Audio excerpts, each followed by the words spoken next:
one thing.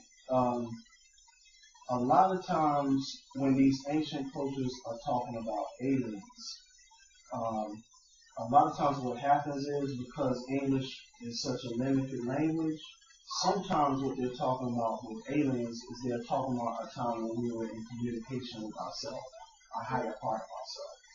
Okay? Because if you're talking about angels, right? Angels are messages and messengers from the Creator that are communicated from the Creator to ourselves. Okay? Now, if I'm communicating this story, if Nick is telling me a story about this, and I don't necessarily understand the spiritual implication of it, right? Then I will use maybe a word like aliens. You understand what I'm saying? Because I may not understand the concept.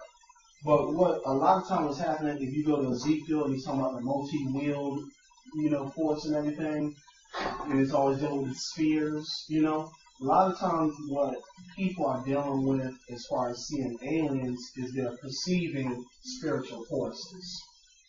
You see? But if they don't understand that, then they're calling it what they know on TV. So they're calling it aliens. And that coincides with what, if you think about it, they said that the aliens came to teach them that, right? The reason I don't buy that, I think what it was is them saying internally what really is, what alien taught Einstein the theory of relativity. He had never experienced what he wrote. Yeah. It had never been proven, through eclipse, etc., that what his theory was correct. So, what alien, taught him that? It had to be something internal. And the other thing about it is that it also coincided with a reopening of the Zohar. Yeah. That was during a period when the Zohar resurfaced. And if you look at that, the same, if you look at different time periods when there were major development, for example, when Florence, Italy was destroyed by Catholicism, when the Jews were driven out of Spain, Muslims out of Europe, 1492. From that period forward, it's called the Dark Ages, because all light was shut off, and that remained for quite a period of time. And then at the end of the Dark Ages, what happened? You start seeing the mercantile and manufacturing begin to open up. So I don't buy into the idea that they were physical aliens in the spaceship as much as it was a concept that was inexplicable. So let me hit you with that, right? Now, Pastor Richards made this comment before, that the closer you get to God, the more ungodly he looks, right? So also the reverse of that is the further we got away from the Creator, the more we start to see these experiences as being separate situations. Y'all understand that?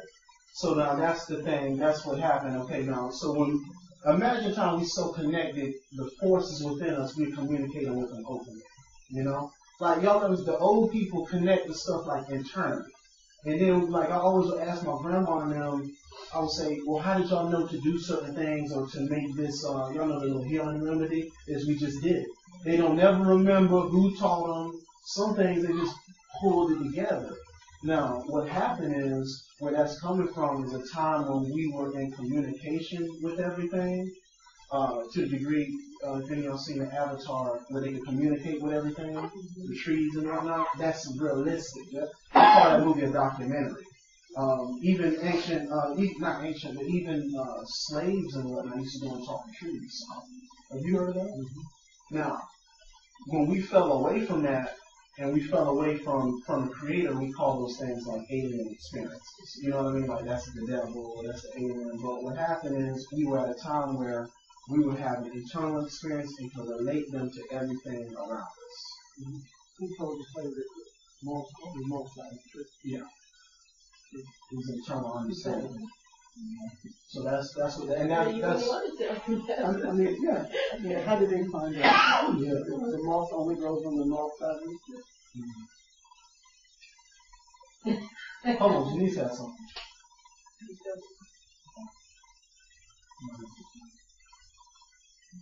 fully with that? I don't know if that's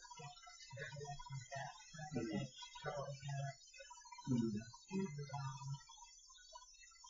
And I mean, whether it's going to get this celebrity infection died, and we're hoping that it's surgery. There's more than Yeah, celebrity surgery. It could be the mind that just really struggles so hard to reach that, to reach a goal for the people. And dying. And the reason that's done is because if you put women at an unattainable goal, they will consume everything capitalist. You see that? So that's a benefit if I'm a capitalist. If I'm a CEO, I have to disturb women's image of themselves first because they will always buy my shoes, my makeup, my food because they're going to take care of babies, clothes. You see what I'm saying? So that's how this reality is built upon women. Two things. One, you got to be careful of that too, because those those unattainable goals, you can't get to the point where you choose to be unhealthy. You know, just do things because you say I'm going to disagree because you're not killing yourself anyway. So when you can't you got to be balanced. That's what I'm saying. The second thing is, what Clinton said, that if you want to know the political awareness of the nation, look at Britain. But also, if you want to know the economic awareness of a nation, look at the women. Because they spend more time with the children. And when women start spending time with children, look what the results are. We see it every day. Because the other thing is that too, when women are distracted, they're not able to be mirrors. Right. No one can get in the car. Right, exactly. Because you're going to destabilize the children if they're distracted, and the male won't be able to be corrected as well. You see, now the other part, because I remember you said a statement at the open night of that why is that women hold on to things. You know? Yeah, that it has a purpose. Now the purpose of it ties into this, and this is how powerful it is, right? A male puts out the vision of society. A female holds on to that image and manifests it. So now, that shows you the power. If women break away from that construct or that false image, or whatever beauty is or whatever success is, and tap into what is already within them, then what happens is they start to bring another reality into the earth. You see what I'm saying? It's like that all the time. It's always like that. And that takes a shift with the male and the female, but the female has the direct role on what she chooses to hold on to. Because what she chooses to hold on to is the same as what seed the earth desires to hold on to and produce the fruit of. You see, a man's going to just shoot seeds out, good or bad, but the determination has to be which one you're going to receive and which one you're going to multiply. Because that's going to be the reality that the rest of us experience. And that's why what happens when we go up to women, and even in China sometimes, it's why they want to repress women again, because if they get that, whatever that internal vision is that they begin to nurture. And let me hit you on this, because I was reading when I was in school studying the time period we operate in. There was an area where the males were afraid to vote for their life. The women got together, shut sex down. They shut sex down across the community. What happened? Everybody voted.